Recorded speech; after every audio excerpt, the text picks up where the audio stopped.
నమస్కారం sir. Sir నమస్తే. పేరు? మా పేరు కుర్వా భరత్ సార్. కుర్వా భరత్. మేము తెలంగాణ నారంపేట జిల్లా మాగనూరు మండల్ మాగనూరు గ్రామం నుంచి వచ్చినాము. స్వదేశీ దిశ ప్రోడక్ట్ మీరు యూజ్ చేశారా సార్? అవును సార్. ఈ స్వదేశీ దిశ ఈ ప్రోడక్ట్స్ యూజ్ చేయడం వల్ల సార్ మనకు ఎటువంటి సమస్య, హెల్త్ పరంగా ఎటువంటి సమస్యలు అయితే ఉండవు. ఇంకోటి మనకి బాడీలో చాలా చన్నలం ఉంటది. మన ఆరోగ్యంని మనమే మంచిగా కాపాడుకోవచ్చు. మన ఇంకా ఫుడ్ లో కూడా మనకి యాక్టివ్ గా ఉంటాము.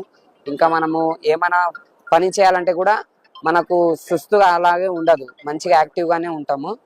అటువంటి మనకు ప్రోడక్ట్స్ అయితే ఇది చాలా మంచిగా ఉంది. ఇంకోటి ఇది మన తెలంగాణలో కూడా అందరు యూజ్ చేసి చాలా మందికి కూడా ఆరోగ్య సమస్య నుంచి వాళ్ళు బయటపడవచ్చు. ఇంగ్లీష్ మెడిసిన్ యూజ్ చేయకుండా మనం ఆరోగ్యాన్ని మనం ఫుడ్ తినే ఫుడ్ లోనే మనము మెడిసిన్ లాగా మనం మార్పు తెచ్చుకోవచ్చు అని మా వైఫ్ కూడా ఇచ్చాం సార్. మా వైఫ్ కూడా కొద్దిగా హెల్త్ ఇష్యూ ఉండే, కానీ ఇప్పుడు ఆమె ఒక 1 year నుంచి యూజ్ చేయడం వల్ల ఆమె కూడా ఇప్పుడు హెల్త్ ఇష్యూ చాలా వరకు పర్వాలేదు, తగ్గింది. ప్రోడక్ట్స్ అయితే చాలా మంచిగానే ఉన్నాయి. ఆల్రెడీ యూజ్ చేస్తున్నాం సార్, మంచిగా ఉన్నాయి. Thank you sir. Thank you. आई ऐसी मुसीबत जिसने नहीं किसी को बख्शा, ऐसे में सबसे आवश्यक स्वास्थ्य की हो रक्षा। आई ऐसी मुसीबत जिसने नहीं किसी को बख्शा,